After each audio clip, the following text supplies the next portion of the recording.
सबैमा नमस्कार। म रञ्जिता राईको तर्फबाट साथै हजुरहरू सबैलाई स्वागत पनि गर्न चाहन्छु मेरो युट्युब च्यानलमा।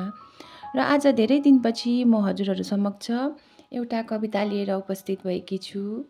र यस कविताका कवि हुनुहुन्छ किशोर चामलिङज्यू र उहाँ लाबरघारी लोकरा आसामका निवासी हुनुहुन्छ।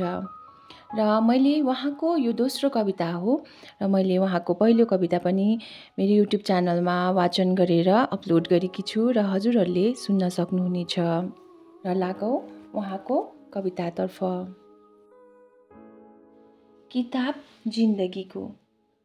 जति सुन्दर उत्तिकै रहस्यमय रहेछ जिन्दगीको यो अनौठो किताब। जति सुन्दर उत्तिकै रहस्यमय रहेछ जिन्दगीको यो अनौठो किताब। मात्र 2 शब्द पढ्नु सक्ने अरू त खै। मात्र 2 शब्द पढ्नु सक्ने अरू त खै। के हो के बुझ्न नसक्ने यसको केही हिसाब। प्रथम पाना यो किताबको।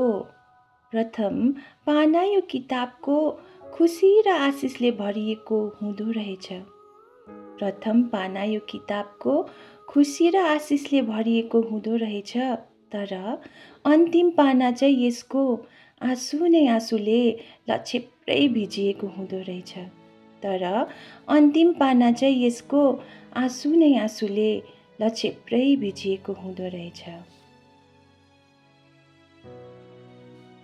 सत्यताले छोपिएको यी 2 शब्द जन्म मृत्यु। सत्यताले छोपिएको यी 2 शब्द जन्म मृत्यु। कहिले कहाँ लेखिएको हुन्छ थाहा हुँदैन कसैलाई। सत्यताले छोपिएको यी 2 शब्द जन्म मृत्यु। कहिले कहाँ लेखिएको हुन्छ थाहा हुँदैन कसैलाई। लेख्न चाहिँ लेखिएको नै हुँदो रहेछ। लेख्न चाहिँ लेखिएको नै हुँदो रहेछ। राम्ररी थाहा छ यो सत्य वाक्य हामी सबैलाई। यो किताबको ती 2 शब्द जन्म मृत्युलाई। यो किताबको ती 2 शब्द जन्म मृत्युलाई न त कसैले मेट्न सक्छ तथा जति नै प्रयास गरे तापनि न त रहस्य यसको बुझ्न सक्छ। यो किताबको ती 2 शब्द जन्म मृत्युलाई न त कसैले मेट्न सक्छ तथा जति नै प्रयास गरे तापनि न त रहस्य यसको बुझ्न सक्छ। प्रारम्भ हुन्छ हाम्रो यो रहस्यमय जीवन यात्रा। प्रारम्भ हुन्छ हाम्रो यो रहस्यमय जीवन यात्रा। किताबको त्यो पहिलो शब्द जन्मले। प्रारम्भ हुन्छ हाम्रो रहस्यमय जीवन यात्रा। किताबको यो पहिलो शब्द जन्मले।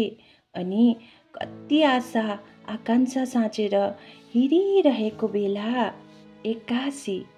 कति आशा आकांक्षा साँचेर हिँडिरहेको बेला एक्कासी पूर्ण विरामलाई दिन्छ यो यात्राको अन्तिम शब्द मृत्युले। कति आशा आकांक्षा साँचेर हिँडिरहेको बेला एक्कासी पूर्ण विराम दिन्छ यो यात्राको अन्तिम शब्द मृत्युले। आऊ भरिदेऊ हामी बीचको त्यो रित्तो पानाहरू। आऊ भरिदेऊ हामी बीचको त्यो रित्तो पानाहरू गरेर केही सुन्दर अनि अनुकरणीय कर्महरूले। आऊ भरिदेऊ हामी बीचको त्यो रित्तो पानाहरू गरेर केही सुन्दर अनि अनुकरणीय कर्महरूले। ताकि सम्पूर्ण किताब पढ्नु पाओस् भोलिको दिन हाम्रो आउँदो युवा पिँढीहरूले। ताकि सम्पूर्ण किताब पढ्नु पाओस् भोलिको दिन हाम्रो आउँदो युवा पिँढीहरूले। हाम्रो आउँदो युवा पिँढीहरूले। धन्यवाद। र हजुरहरूलाई किशोर चामलिङज्यूको यो कविता कस्तो लाग्छ कमेन्ट गरेर प्रतिक्रिया दिनुहोला भन्न चाहन्छु। र आज म हजुरहरूबाट यतिबाटै छुट्न चाहन्छु र फेरि भेट्ने बाचा गर्दै हवस् त फेरि भेटौँला।